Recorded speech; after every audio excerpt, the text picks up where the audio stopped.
My name is Chris Williams. I'm from Nebraska.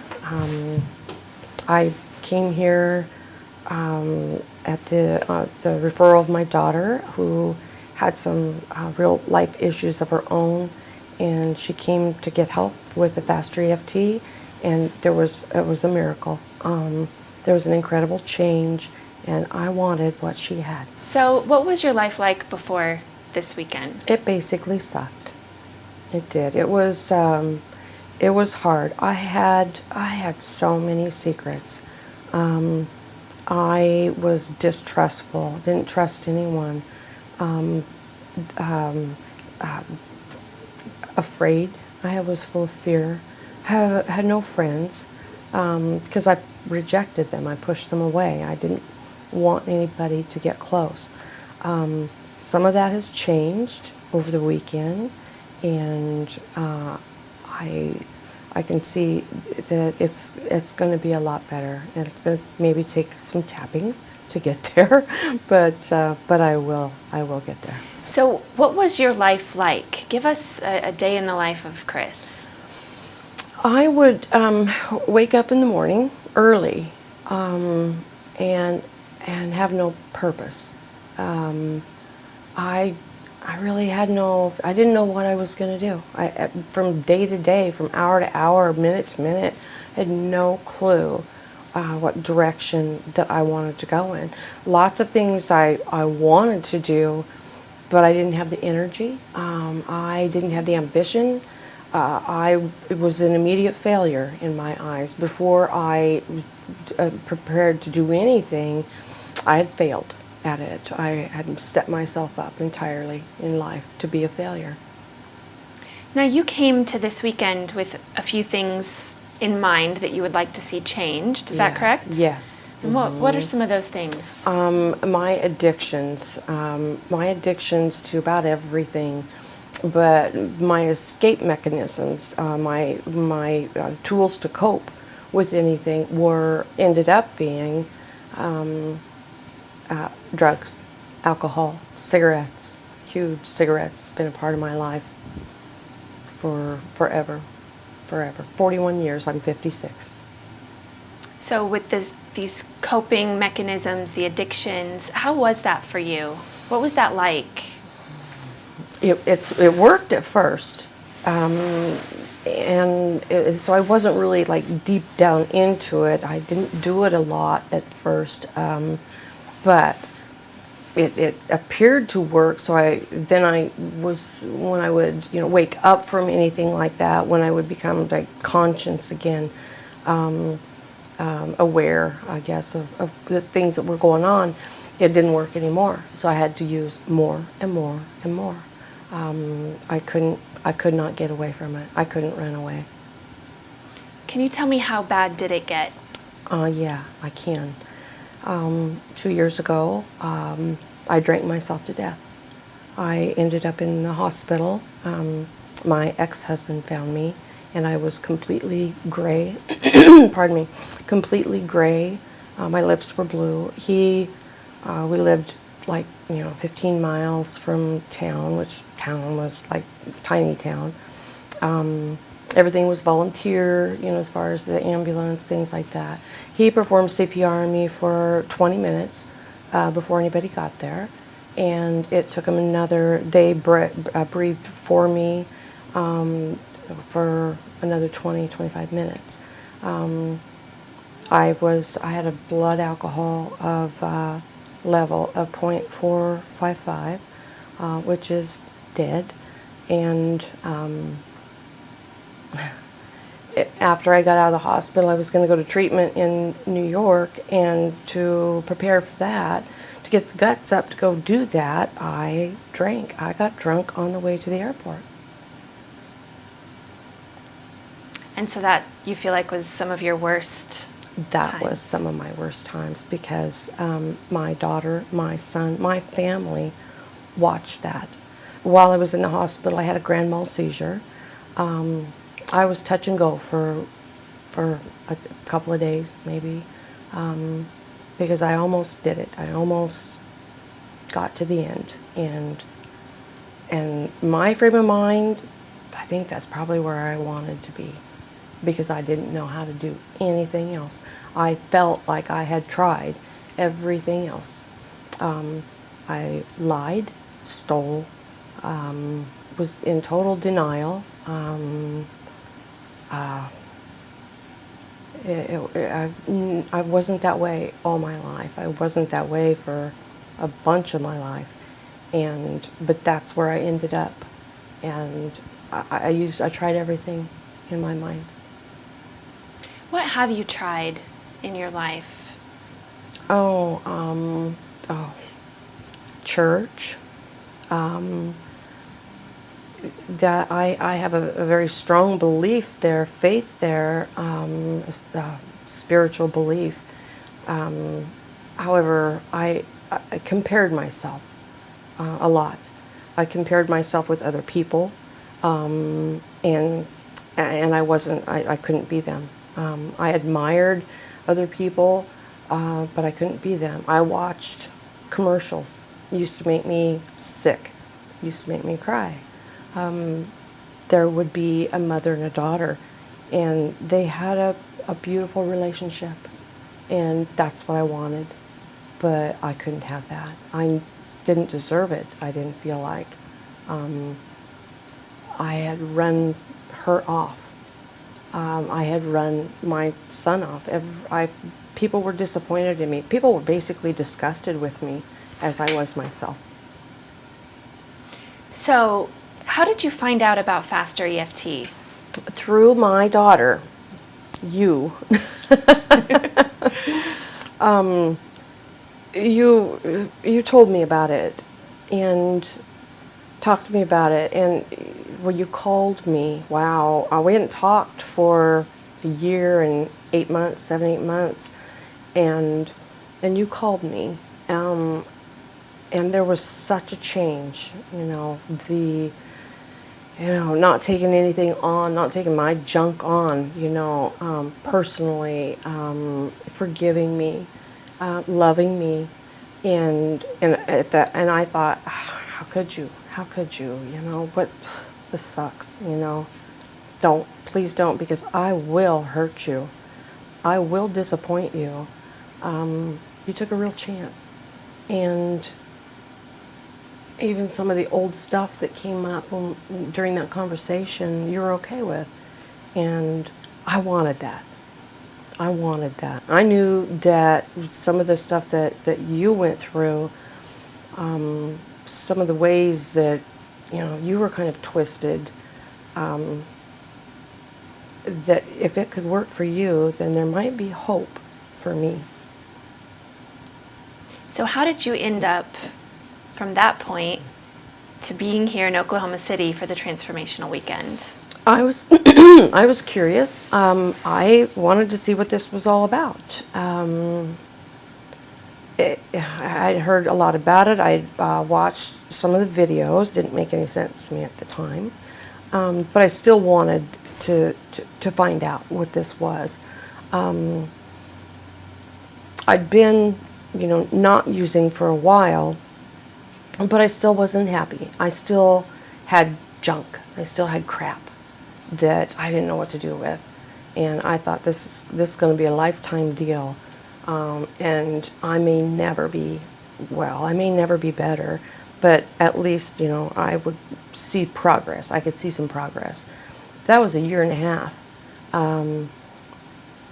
The change in the people that I've known in the FasterEFT was immediate, and I'm all about instant gratification, so I thought I got to have that. So my daughter invited me to Oklahoma City for a weekend, a transformation weekend, and so I came down to spend time with her and to learn about FasterEFT. And while I was here, I saw some incredible things that people were dealing with. My own sister, just a little episode for me, but one I did on my own. And by watching somebody else be tapped, I could change a memory that was recent, vivid, and not pretty. And I actually, on watching the other people do it, be tapped on, listening to the practitioners, the things that they said, helped guide me to what I needed to do to change that memory. And I did. And now I look back on that, and it's my brother. There was a situation, a drive that he made that wasn't pretty, but I don't see that. When I think about that now, he came to help me. He came to offer me his love, his support, and his help. And that, I was sold. I was sold. Did you ever think you were going to be able to change that? Hell no. No. No. No. I would listen to people, and they were like, oh, that changed, that switched. It was like, what? I don't get it, what? Until that happened with me. And it was amazing. It was just amazing. So your sister attended the workshop with you as well? Yes, she did. Yeah. Mm-hmm. And both of you witnessed people getting up in the chair and being tapped on. Yes. And what did that do for you?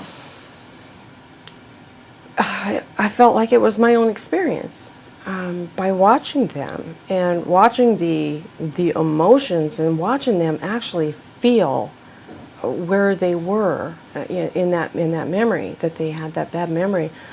The raw emotions just exploded out of them, and as they were sitting in the chair with their eyes closed, with Robert, bringing their help to bring them there, and then it was gone. It was over.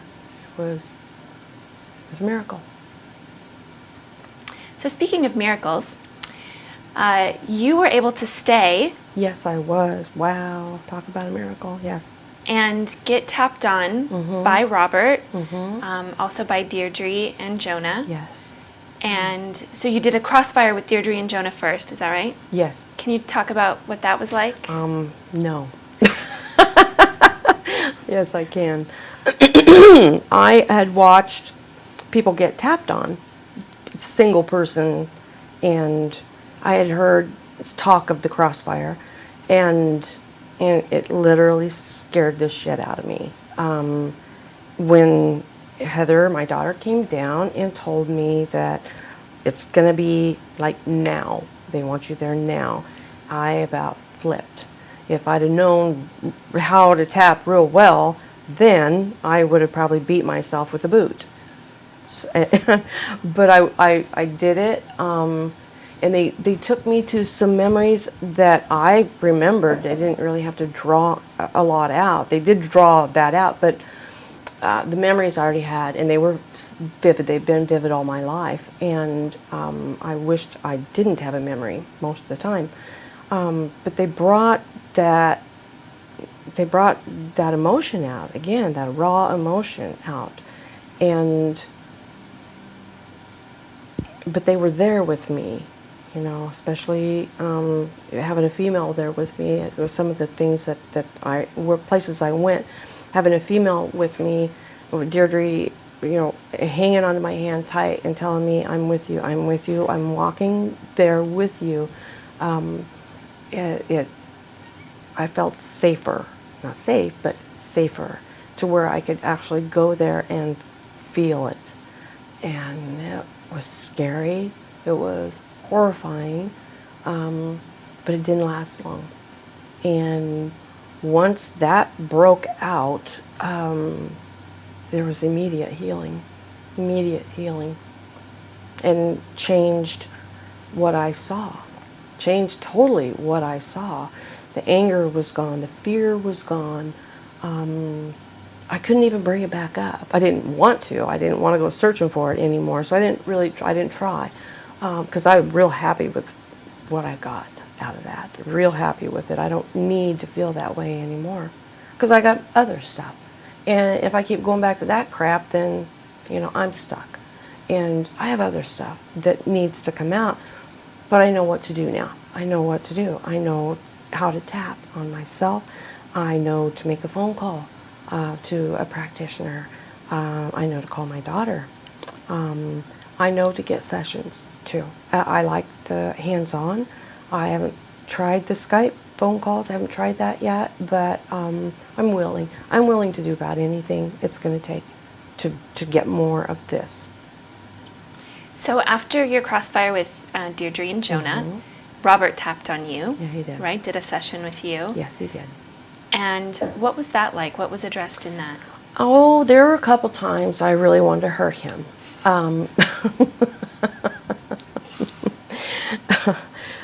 But it was all necessary, and I felt like I was in good hands.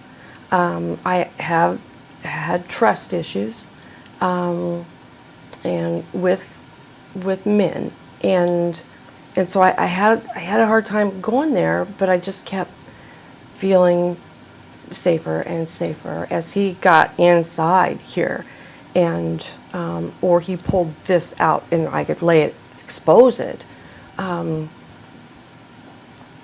He was in my life, and if I wanted to get well, I just had to accept him. So I did, and the places that I was able to go were always secrets before, always hidden, always.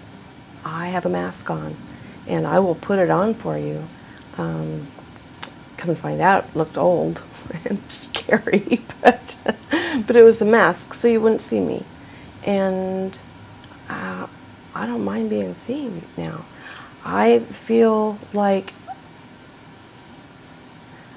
there's hope. There is hope for me. I know there is now. I feel that strongly. I feel like there's hope for so many people out there that could use this. Nearly everyone can use it.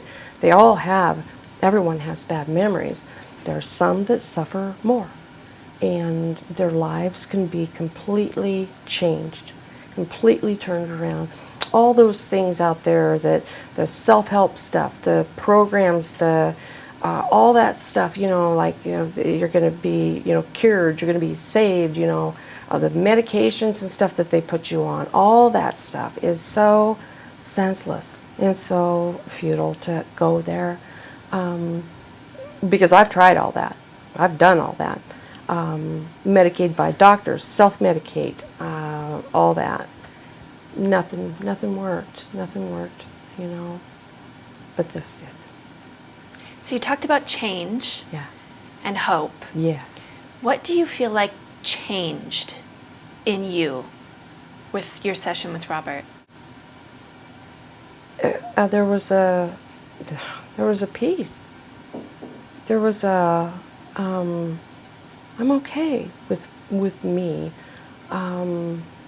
What changed is my memories. My memories of the bad things, the way I felt about people, the way I felt about certain people, and if I could go there, and if I could see, their hurt, their pain, I was a lot more forgiving. I could be a lot more forgiving, and I have not been able to do that. Not at all. Also, what changed is to know that I did the best that I could with what I did have to work with, but so did those people too. And I have a much better understanding of other people now too.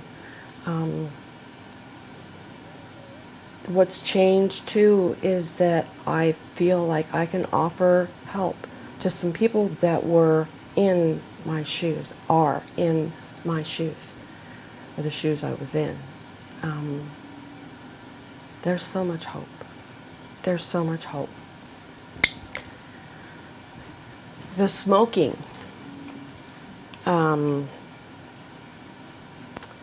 Again, that's been a part of my life for 41 years. It's defined me. It controlled me. I had to work my days, my activities, events around that, and always couldn't. I couldn't plan anything. Plane rides were hell. You know, if you were stuck on an airplane and then you can't smoke at an airport, that was hell for me. And that's changed. My desire for a cigarette to trash my body, to smell physically, to stink, to have this bad taste in my mouth, fire down my throat. When I do smoke, those are pleasant memories. Those are pleasant, that switched. It didn't feel good anymore. It didn't calm me down. It did the opposite. The thought of having a cigarette has done the opposite of what it used to, I perceived that it did for me. That's changed tremendously.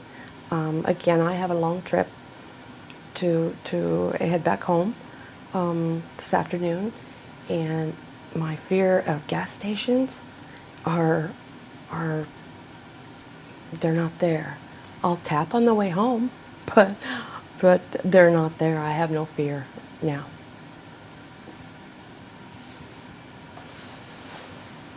Oh, the alcohol. The alcohol, yeah, he definitely took me there. Yeah, the smell, the holding the bottle, I mean, the whole 9 yards. The cigarettes, too. My lighter, wow.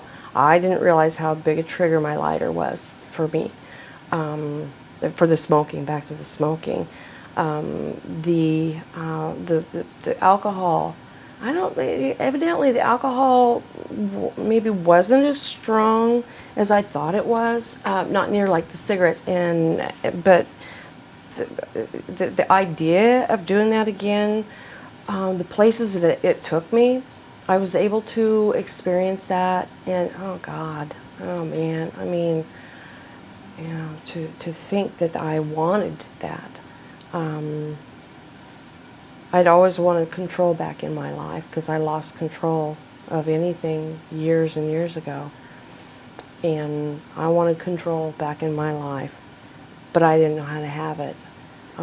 About the time I maybe felt like I should, I would, I could have it, I would drink myself into oblivion, and then I had no control, zero. I was out of control.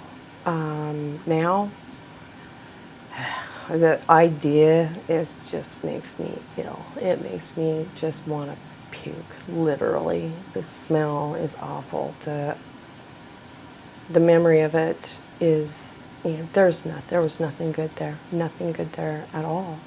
And Robert helped me replace those memories with the bright stuff, the stuff with color. You know, there's a gold hue on most everything that I envision in my happy place now, and the gold hue is the sun, and it's shining. I can feel it for the first time in a long, long time. I feel, and I can talk about it, and I can tell people about it. So the smoking, the alcohol, the prescription drug use. Yes. Talking 40 plus years of addiction there. Yes. Did you ever think you would be free? No, I did not. No. My addictions ranged from, I mean, before the drugs, alcohol, things came along, cigarettes were always there. But my jobs, I mean, my careers, I was addicted to those. I was addicted to unhealthy relationships. That'll need a lot of work. I chose bad relationships. I chose, you know, things that I didn't want. And I can make a different choice now. So they will be tapping for everything, anything ever happens.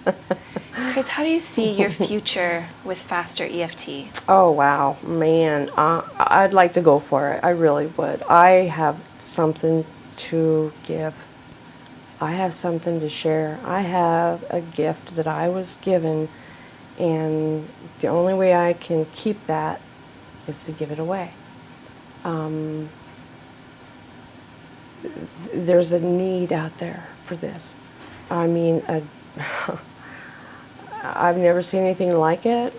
I've been around a lot of programs. I've been around a lot of that stuff, but there's nothing like this that I've ever seen. I feel like it's new. It's gonna explode in the world. I want to be there. I want to be part of it. So one last question. Yeah. You were able to be tapped on by Robert. Yes. What do you think about Robert? Elvis.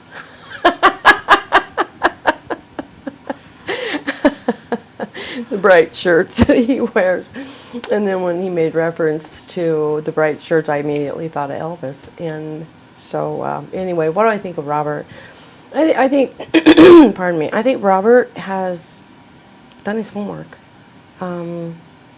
He's tried a lot of things. He, to bring this to us. But one thing I do see about Robert is the joy that it just comes out of him when somebody else is helped. And that's what I see. I see somebody that he's in it for other people. He's in it to offer something that works. He just, like I said, the joy I see on his face when somebody says, no, I can't find it. I don't feel that bad thing anymore. And the smile. That's what I see when I think about that. That's great. Chris, thank you so much. You're welcome. Thank you.